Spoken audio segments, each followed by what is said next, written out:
Hi, everybody. Welcome to the October 2017 edition of the Paul Crouse Show on the Star Nations Radio Network. Today, I'm doing my first show on the Be Live live stream here on Facebook. My guest today will be Neshi Lokotz of Tomah, Wisconsin, and she's one of the goddesses of Star Nations, and she'll be helping. This is our first show, so it might have a few technical difficulties. So just let me say a little bit about myself. My name is Paul Crouse. I'm a spiritual teacher and life coach based here in Kyoto, Wisconsin, Kyoto, Japan.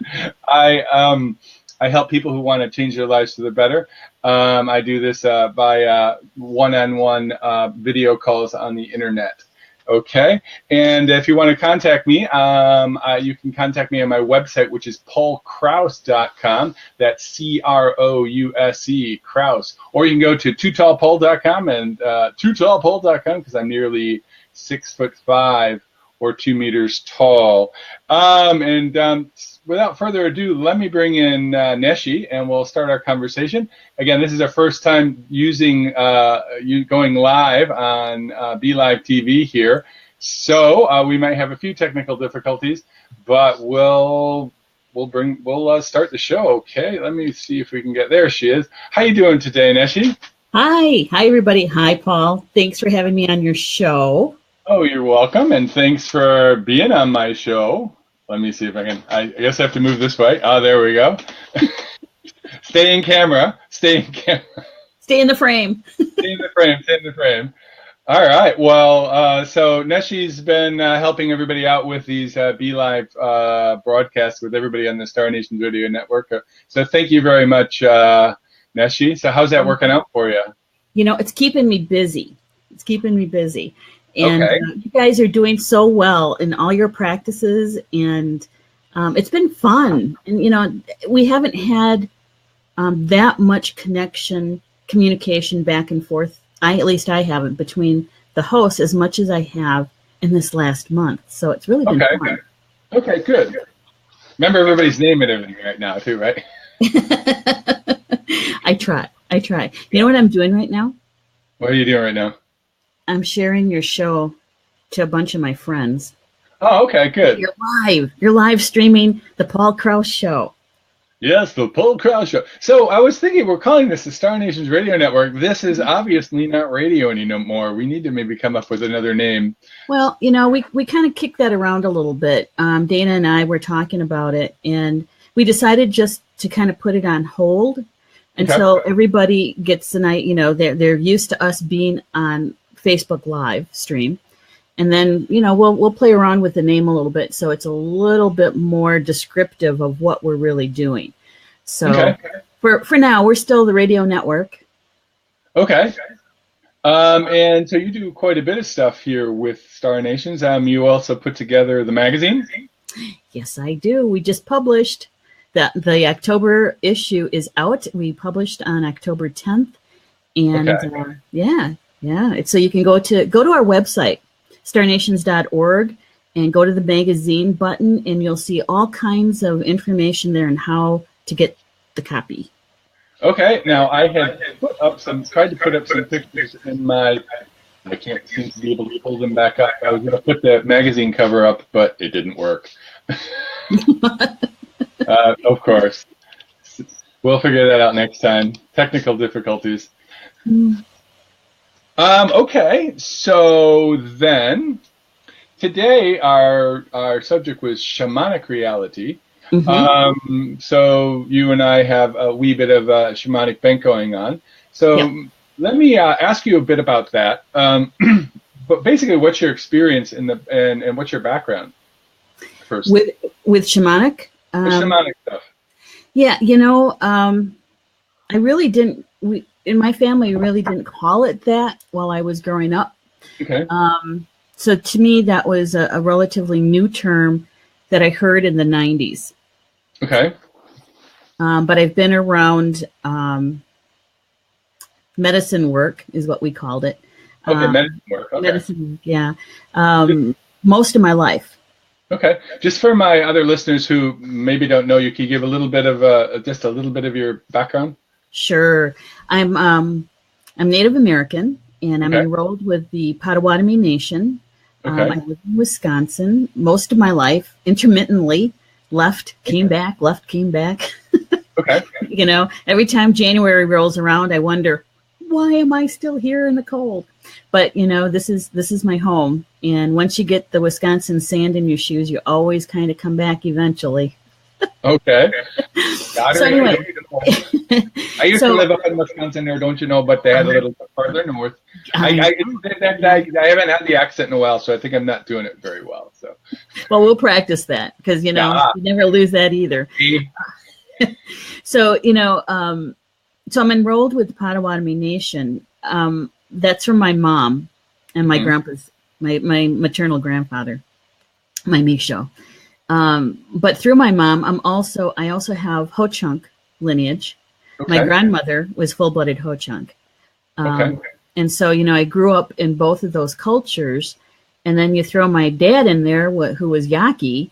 And, so I grew up with, I used to say a traditional Native American home. Okay. It turns out that it was probably a lot of blending of stuff. And so anyway, the word shamanism or shamanic is a different indigenous people's language. Okay. It's not Native American. It doesn't come from Turtle Island. And so I didn't grow up hearing that phrase or that word. And we called it medicine. Okay.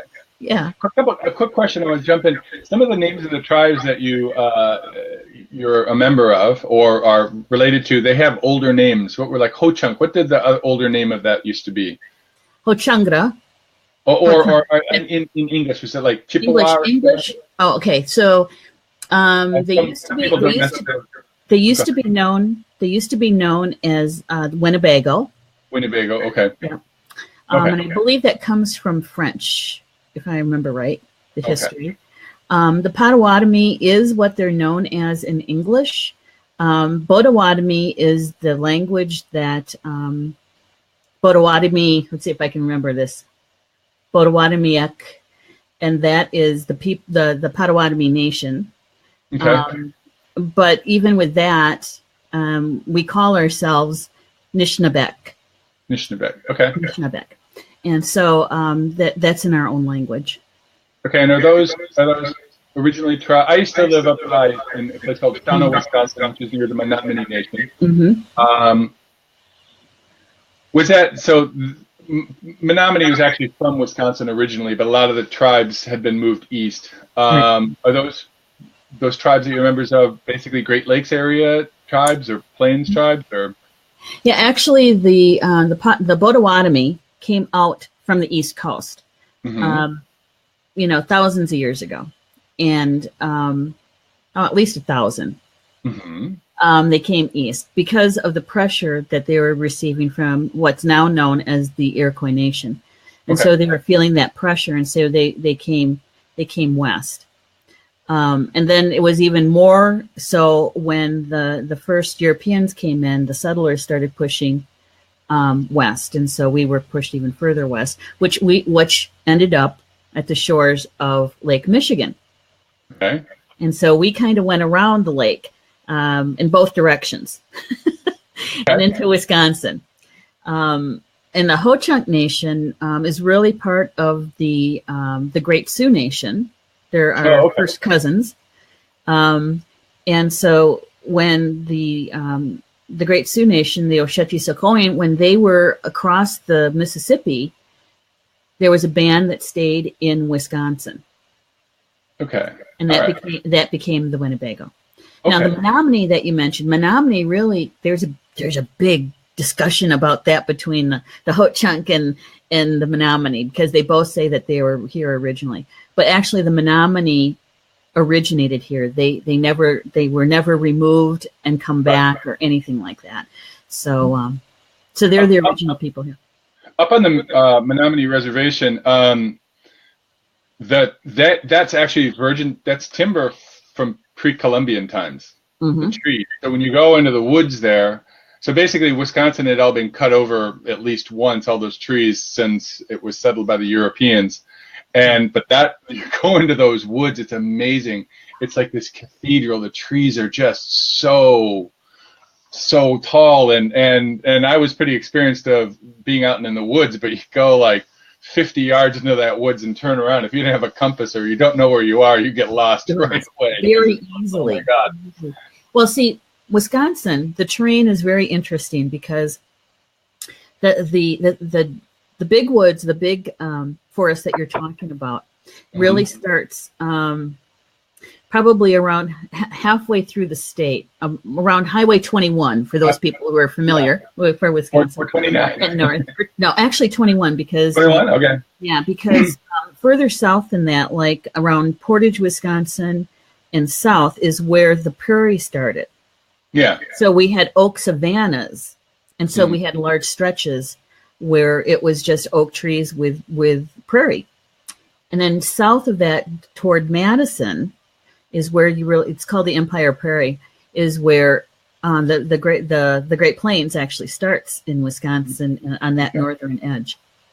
So, yeah, when I was living up in Shawano, it was sort of like it was the boundary line. To the south was more farms, and to the north was more the woods. Yeah, so, yeah. Lots of rocks up there, rocks and trees. Well, I moved there when I was in high school. My father got a new job, and my mother decided to try to sell the house back in Michigan. And I was originally from around Grand Rapids, Michigan.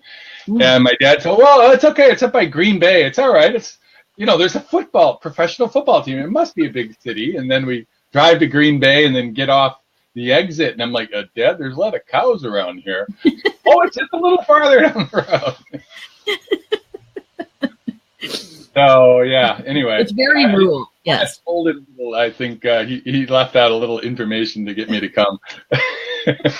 To be happy there. Yeah, that's right. It was a great move for me, actually. I learned a lot, and it was good time for change for me. But we're not actually talking about that today. We're talking about, as you said, medicine, or shamanic reality, or I would call it the magic with a K. So your experience of that, you called it magic, and so was this part of your life when you were growing up? I mean, in your relatively traditional Native American home? Yeah, like I said, it was kind of a blending because my grandmother at one point, how do I say this? When she first started her spiritual adult life as a young adult, she really was part of a traditional Native American religion called the Medicine Lodge. Okay. And then when she started having her children, she decided that she was going to become a Lutheran, and so she did do that.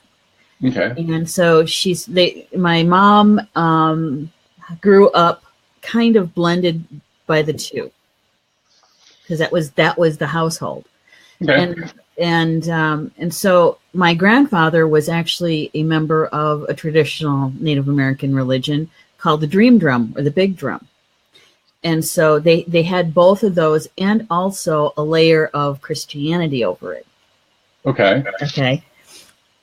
Well, the thing is part of survival as a Native, really, is trying to make sure that your children are safe, right? Okay. And so I think that had a lot to do with it. But that was important. I mean, that was something that was a concern. I mean, having to be a part of a Christian church or something like that. Did you have to hide this medicine? Yes. Yeah. Okay. Yeah, because it wasn't until 1978 that Native Americans could actually practice their religion in public. Oh, really? Yeah. Yeah. Oh, so right. Well, until then. Yeah. So 1978. So wow. My grandparents, they still went to the gatherings for their traditional, but they were always held out in the middle of nowhere, and you had to drive quite a ways to get there.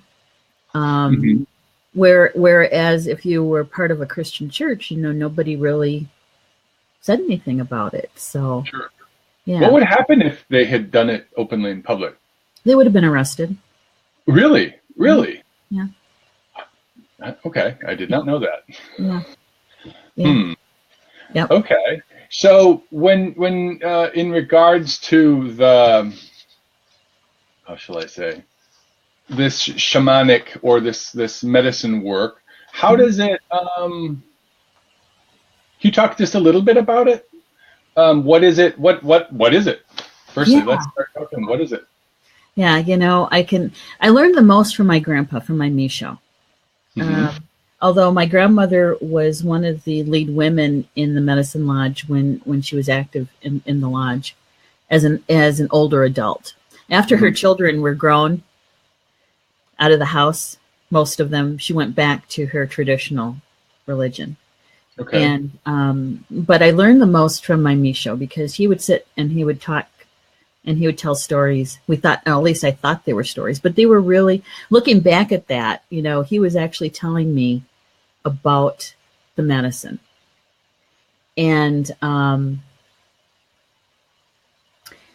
so what he used to say is that when in the dream time, because he was a member of the Dream Drum, in the dream time you travel, not your physical body, but your spirit body.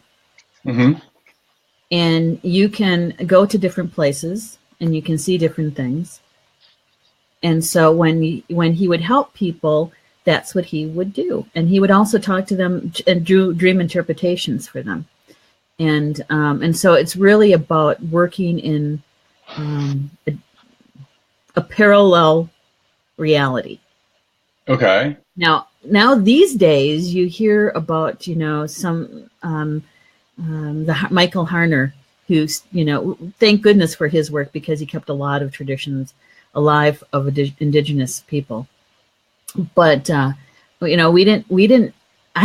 didn't grow up knowing the upper world, middle world, and lower world. It was you travel and you go where the information is at, and that's not a place to play around. You go in, you get done what you have to get done, and you're home. You come back. You're not meant to live there. You're not meant to hang out there. It's not a playground. Right. Yeah. Okay. What's interesting that you mentioned Michael Harner. I have his book here. Yeah. The Way of the Shaman. The Shaman. Yes. Yep.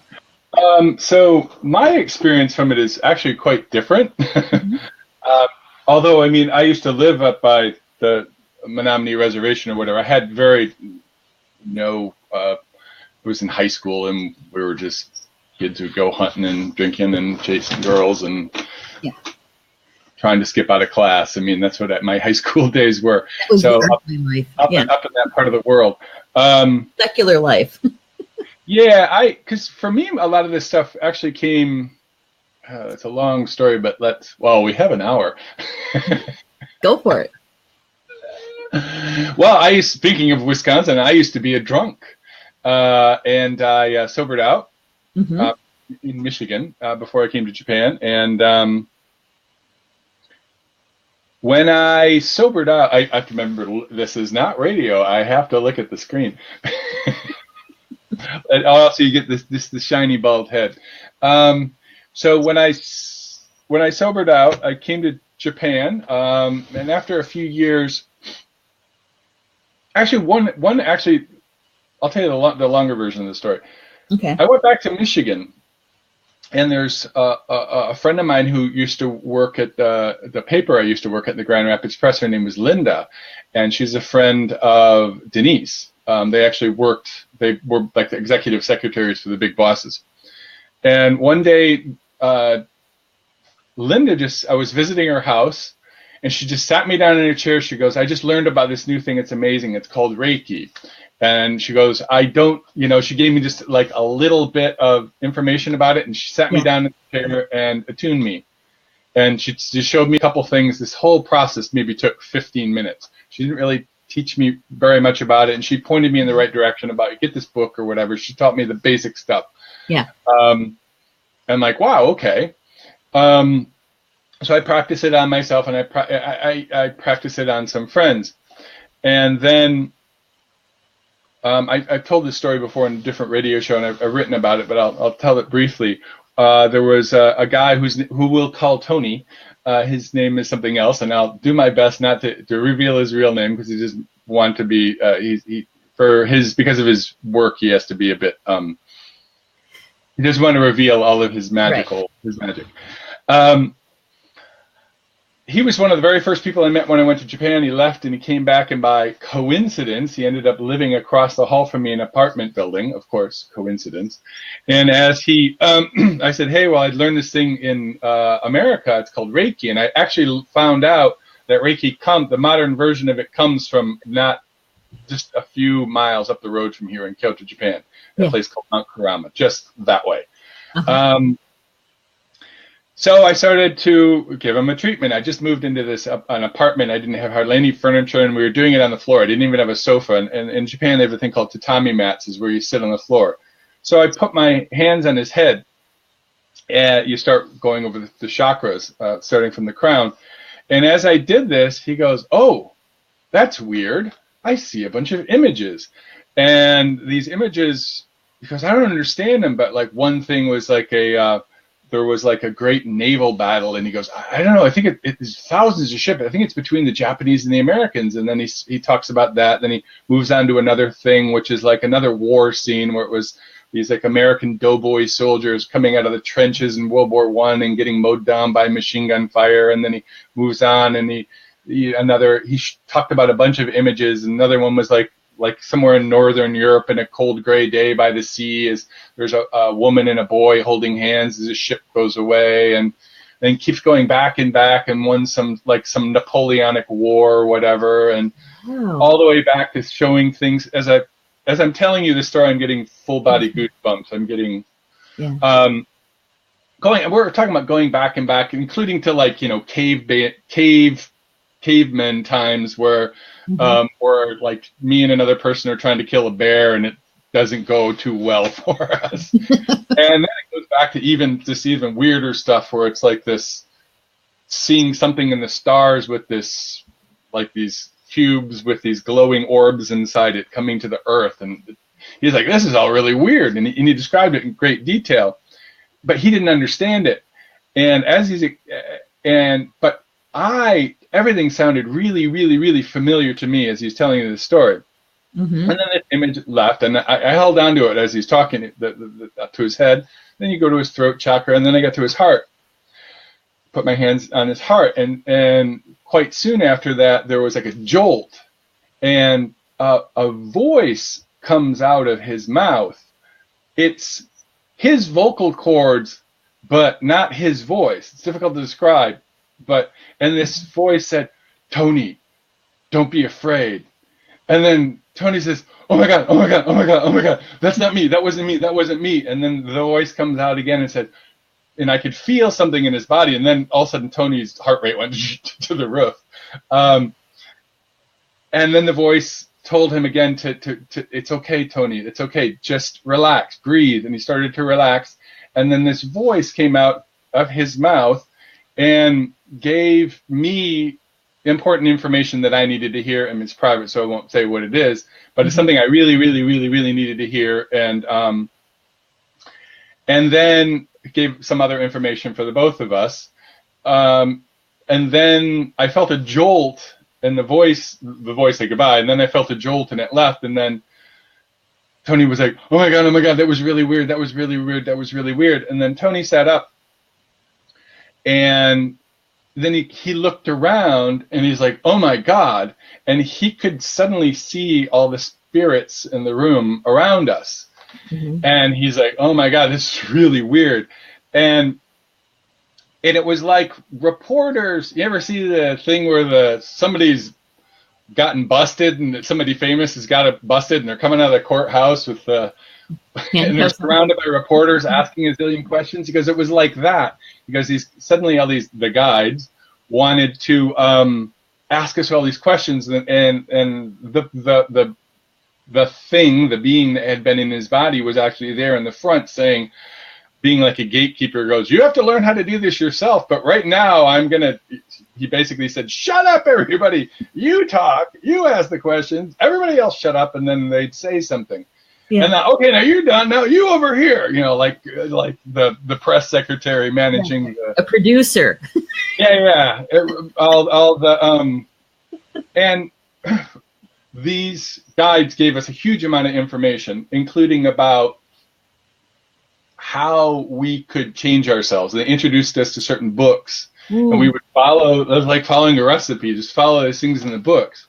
Mm-hmm. And over the course of several months, Tony and I did what we were told. We followed the instructions that were given us. And in the process of this, one of the things is I went back, we did some past life regressions, and for me, a lot of it was stuff in my current life. Mm-hmm. And I learned about things in my past that I don't remember, and I released.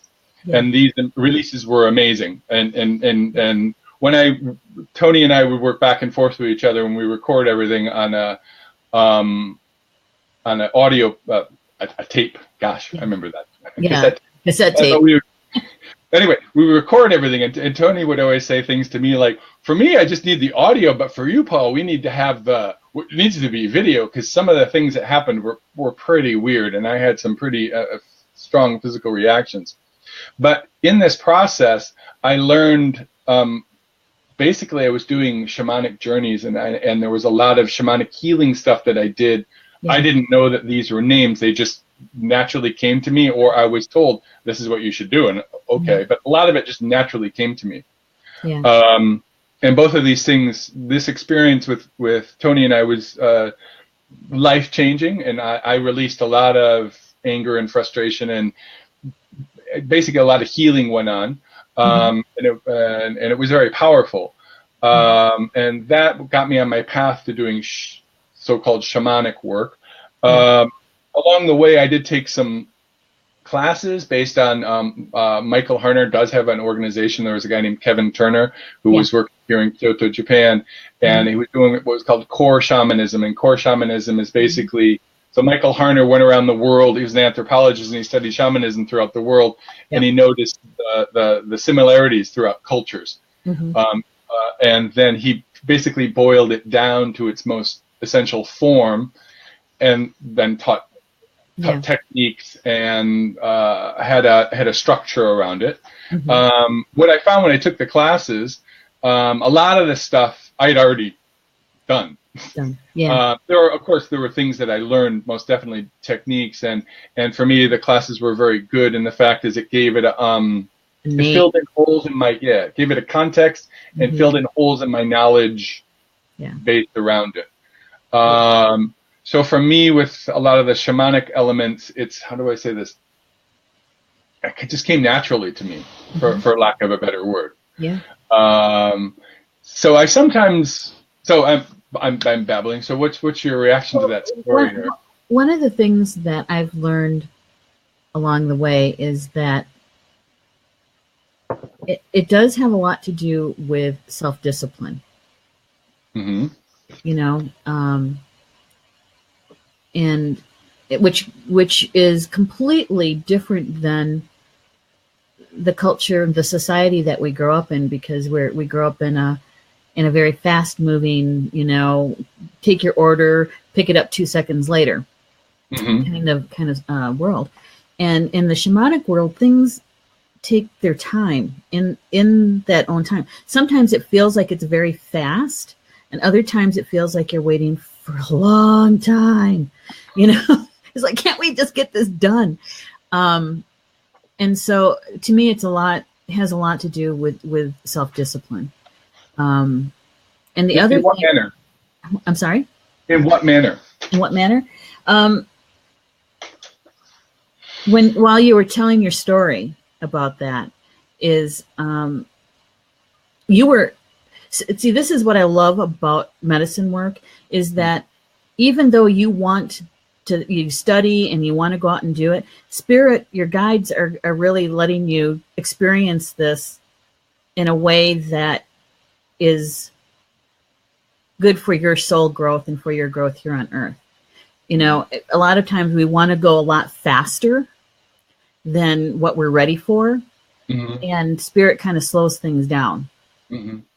They give us things that kind of put it in our path to say, oh, no, you're not going to do that quite yet. You're going to go over here because you need to pick up this information before you do that next step. Right. Mm-hmm. And so with the self-discipline, you're saying, okay, I don't completely understand why, but I understand I have to go over here to do this. Right. Whereas, a lot of times what we want to do is we want to jump ahead.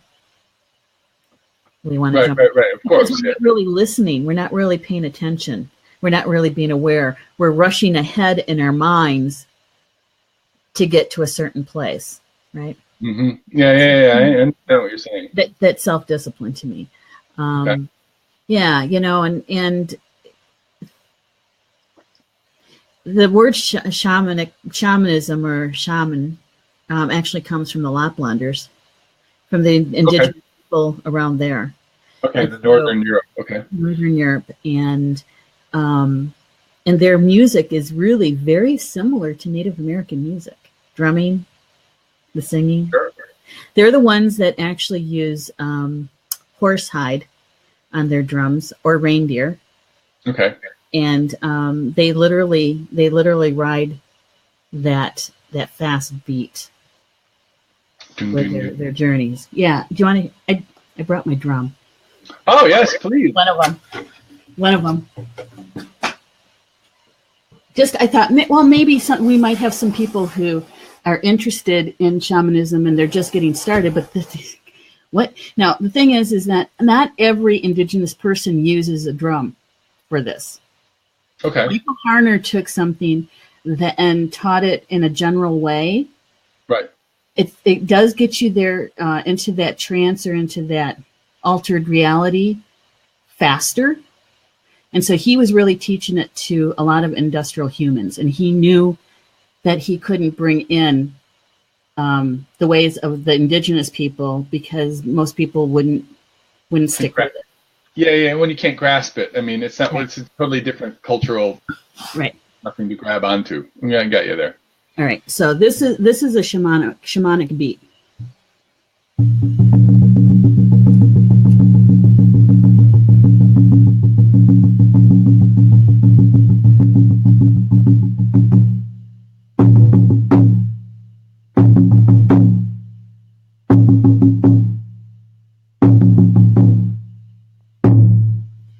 Now, for those people who know about traveling with a drum, that's what I call it.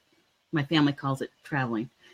When you go on a shamanic journey, you hear, the way that it's taught now is that you hear that really fast beat, and it can go, for 10, 15 minutes. Usually there's a team of drummers drumming it. It's not just one person. And it's that last piece is the callback, is telling you to coming back to your back home. You can't stay there. The train's leaving the station. That's right. But that's the beat. And then some people might hear it this way, which is actually the same.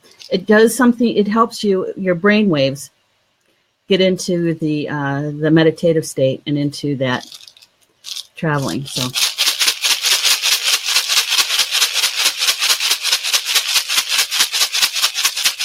they're very fast.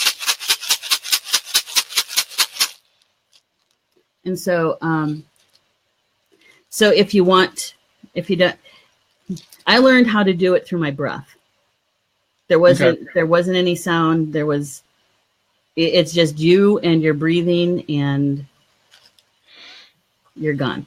Yeah, no, basically that's, for the most part, that's how I use it is, I mean, I do use a drum, and I do actually have a recording. I listen to recordings on an earpad, with iPad, the phone. Uh-huh. But a lot of times for me, sometimes things I just suddenly am in that reality too. Yeah. I mean, I've learned more about using my intention and when to stay. Sometimes, I got to stay here because I got things to do. I can't just go for a trip when. Well, and I think that's back to that self-discipline, because there's times when you are the person who is going on the journey for someone else.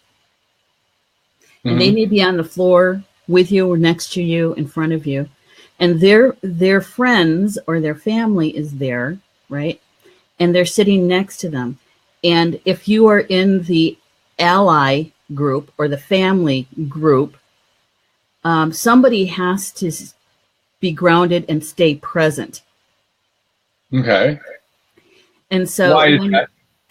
Why is that? I mean, because they're the ones that are monitoring the physical in the middle world and where we are right now, right? They're monitoring what's going on here. Okay. And why is that important? Well, safety for one thing. Safety for one thing. And what do you mean safety? Safety. Now, this harkens back to those old days when this stuff was done secretly before 1978. Okay.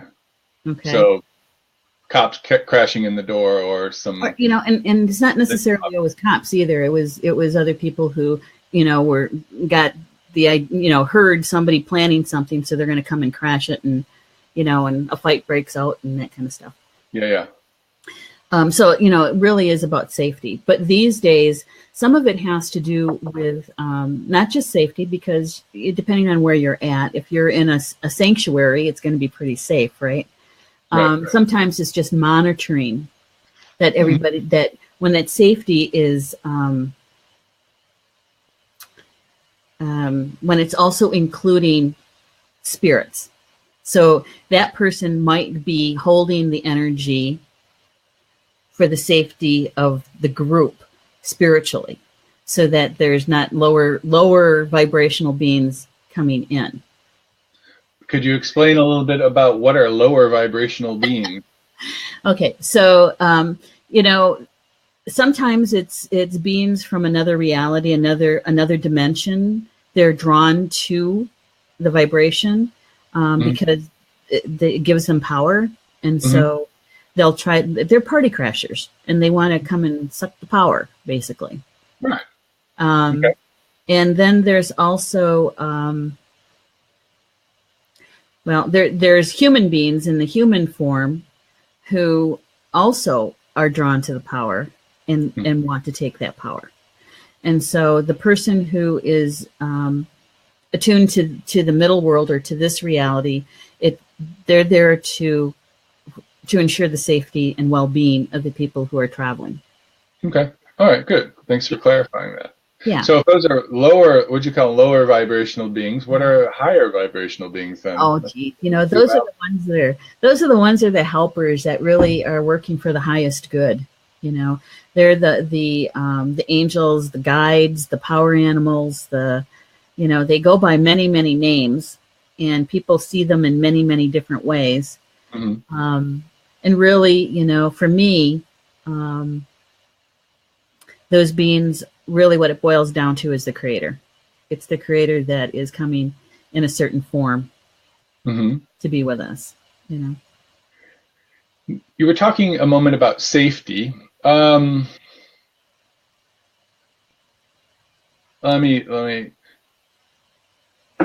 5 different streams of thought going through here right now. Question to ask. Well, no, okay. Well, it's traveling through Asia, sometimes Southeast Asia, for example. There's a lot of people that are on their spiritual quest, and there's a lot of people that are doing stuff that don't really have the correct, shall we say, education, or they've been taught by people who either don't know what they're talking about. I've come across that quite a bit, or have ulterior motives or whatever. I mean, this has also always been a thing with spiritual stuff, whether it's in this sort of magical tradition or if it's in religions or whatever.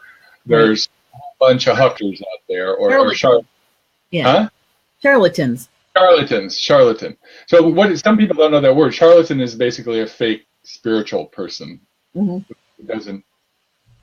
And there was there was a guy I met actually in Chiang Mai, Thailand. He was an American. And he was teaching Tai Chi, and he talked about a bunch of people that were going in and doing some pretty heavy duty spiritual stuff, like diving right into Kundalini or whatever, which is like, no, you need to take your time with that. There's a reason why the guides have they want you to do things in a certain pace, because you can't just plug into the middle of the nuclear reactor and not go. So exactly. He talked about a lot of people that would become blissed out because they tapped into stuff, and basically they're like zoned out.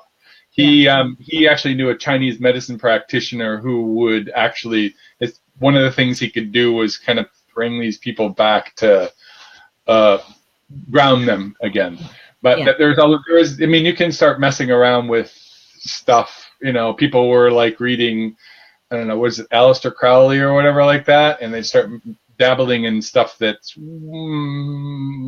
way over their head, and they don't know what you're doing. So, have you come across things like that before? Yeah, absolutely. And and that was part of the self-discipline part, mm-hmm. because when you start on this path, on the medicine path, you have to consciously be aware that that decision that you're making, because mm-hmm. it's just not a lifestyle. It's layers of belief upon belief, and it changes your life, and it's not something that you can pick up and then put down and say, oh, I don't want to do that anymore. You can do that, but it's going to come back. Mm-hmm. Because karma too. I mean, law of cause and effect. You put it out, comes back. Yeah. So when people take classes from others who are not trained, who are not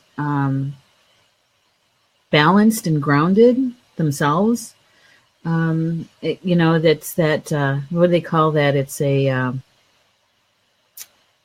I can see it. It's not a good thing. A boomerang is like when you throw it, it comes back to you, and if you don't know how to catch it, you could actually hurt yourself. Yes. Yes. Right. Or hurt someone else. Yes. And so, that is to me, that is a part of the self-discipline, is that it's not a race, and it's not about your ego, about who can be the best shaman and who can have the most students, for their classes. It's not like that. Or my spirit guide is more famous than your spirit guide, or there's my power animal is bigger than your power animal. I was told by a good friend that my power animal is actually Bill Murray. So the gopher on Bill Murray's show, Caddyshack. You could do worse. I was thinking more St. Vincent, but but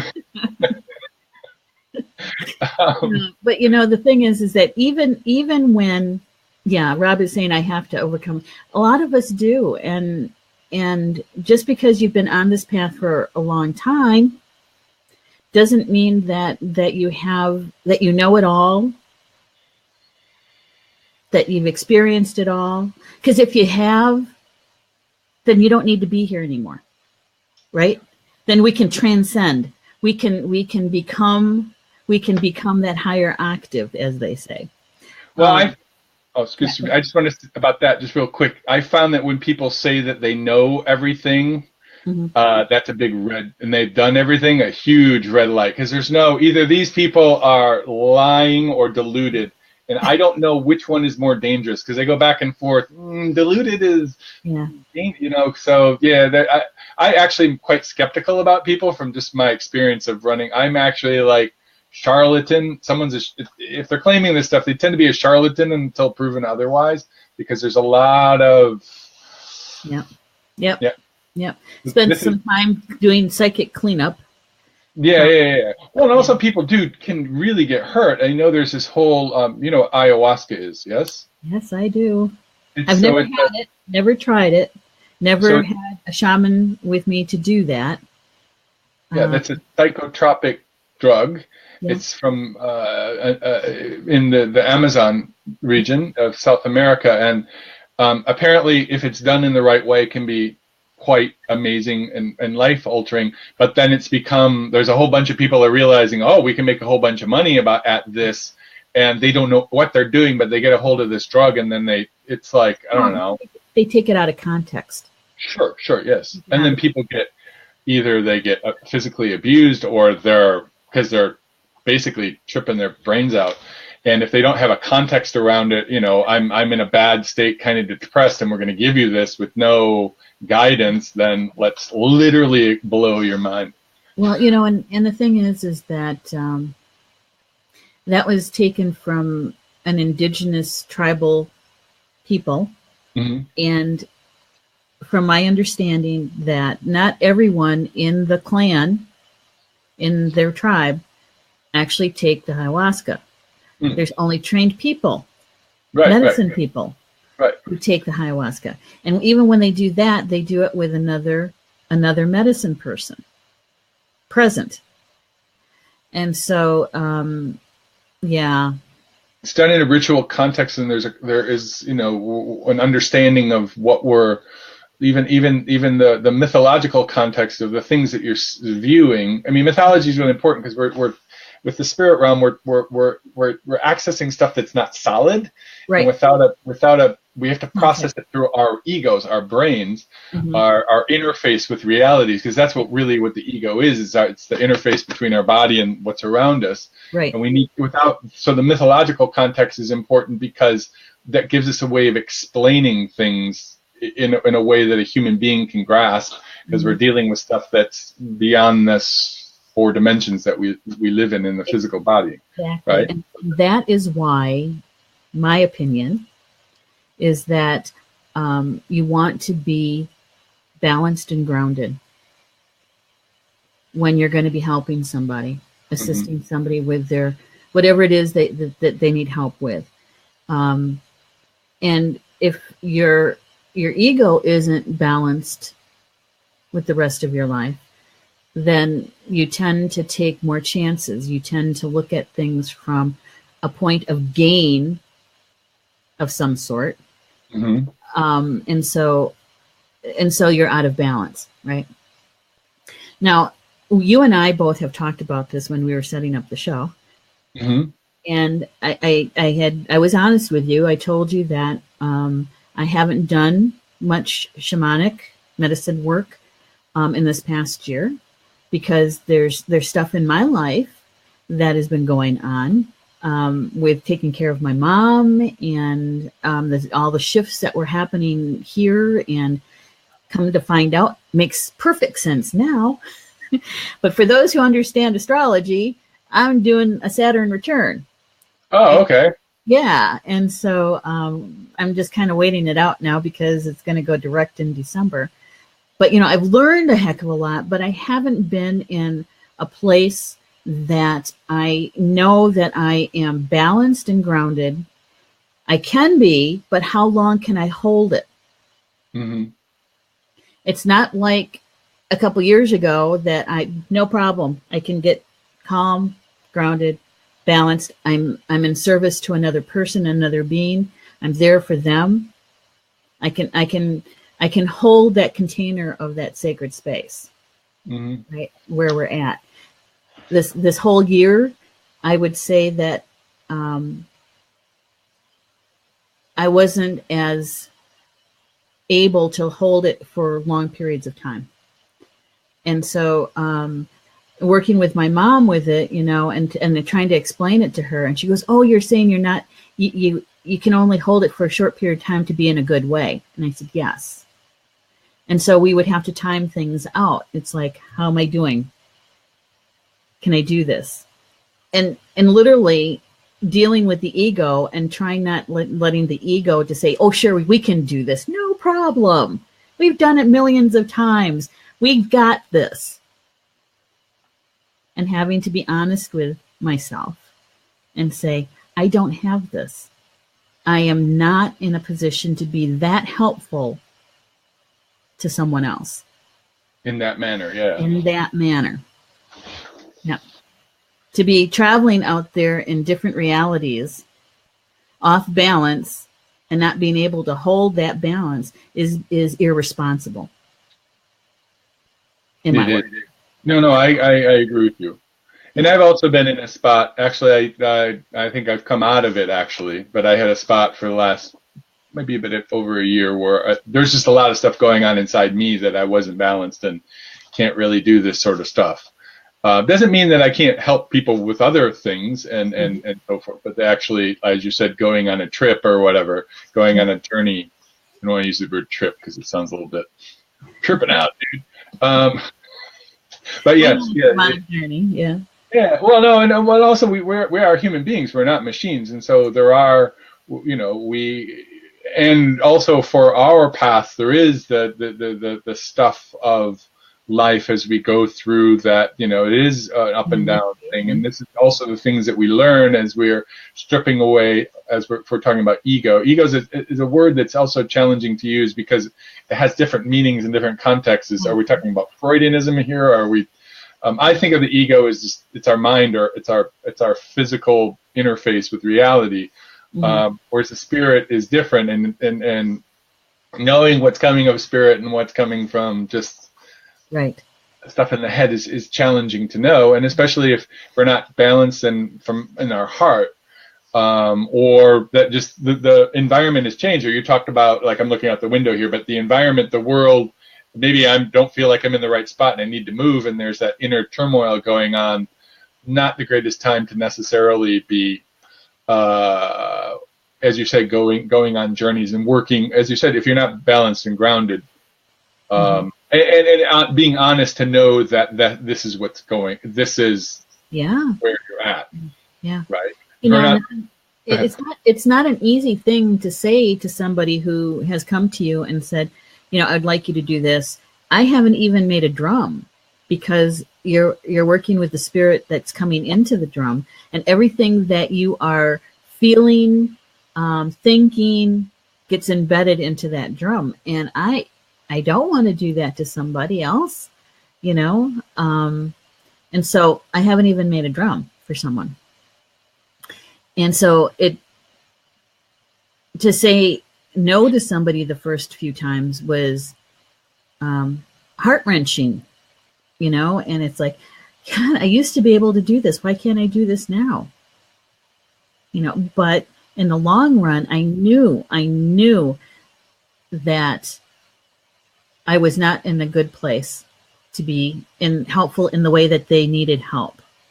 Okay. And so referring them to other workers, other light workers, other shamanic workers, people that I trusted, and saying that, please let them know that I told you about them. And so that they would know that connection, and so, but, it's almost been a year, and I have to say, it's gotten easier to say, you know what, I'm not the best person for this right now. Fair enough. Well, it's also you have integrity. Gosh. Well, no, because that integrity is an important thing, and especially in this realm and in others. I mean, to be able to say no is an important thing, right? Because early on, to say no really felt like the ego was not balanced, because it was like, yeah, but you realize what we're doing? We're letting business go. We're letting go of what we're known for, And so, it was something to work through, and I've learned a great deal. But I also know that when we're talking about being in those other shamanic realities, that when we're in this middle world, if you want, that's what you want to call it, in this reality, is where you really need it the most to be balanced and to be able, Yeah.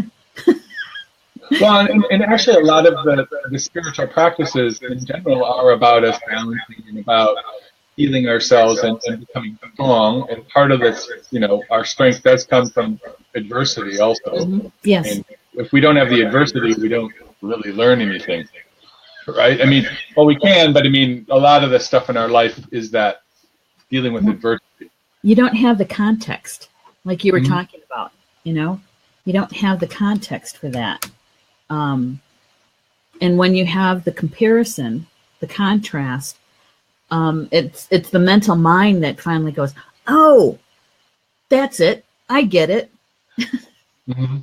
And you can kind of relax a little bit about it and say, okay, I've used this term, I've taught this term, and now we're going to apply it in a different way, and a much deeper way.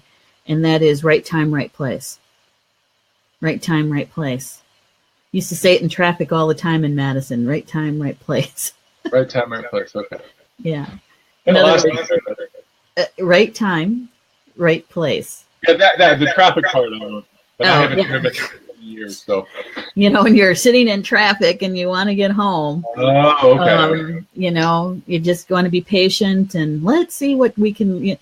There must be a reason why I have to be sitting here for the last 20 minutes, waiting for the traffic to move forward. And just to keep things calm. I'm even keel.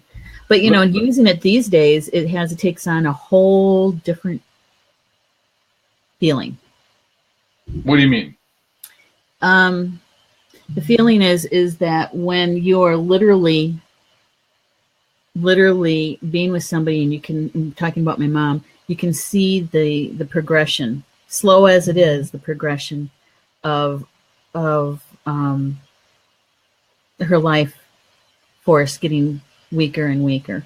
Now, it's not like she's passing away tomorrow that I know of, but I can see it. I can sense it. When you're an empath, it's kind of hard to shut that stuff off. Of course. And so to be with that, So right time, right place, no matter what's going on. No, I understand. Sort of the Zen thing comes up for me with that. A lot of Zen stuff works really well for dealing with these challenging issues. I mean, elderly parents, and I mean, we're all on this path, right? We're not going to stick around here forever. Nope. And so to simply observe many times and make your decisions on what you need to do. And with a lot of people I help now, a lot of people deal with emotional stuff, and a lot of times we hold in our emotions, and a lot of times what I think is healthy with emotions is to feel the emotions, feel it, let it flow, and then let it go, let it flow through you. So if you're feeling bad, feel bad, but don't hold on to the feeling bad because of a certain way a lot of times we're holding on to stuff. Or we're pushing it away, and in Buddhism, it's like, well, that's just a recipe for misery. Just experience it, and then let it flow through you. And then also, what of our thought patterns brought us to the situation, and are there things that I'm doing that is keeping me in misery or not doing?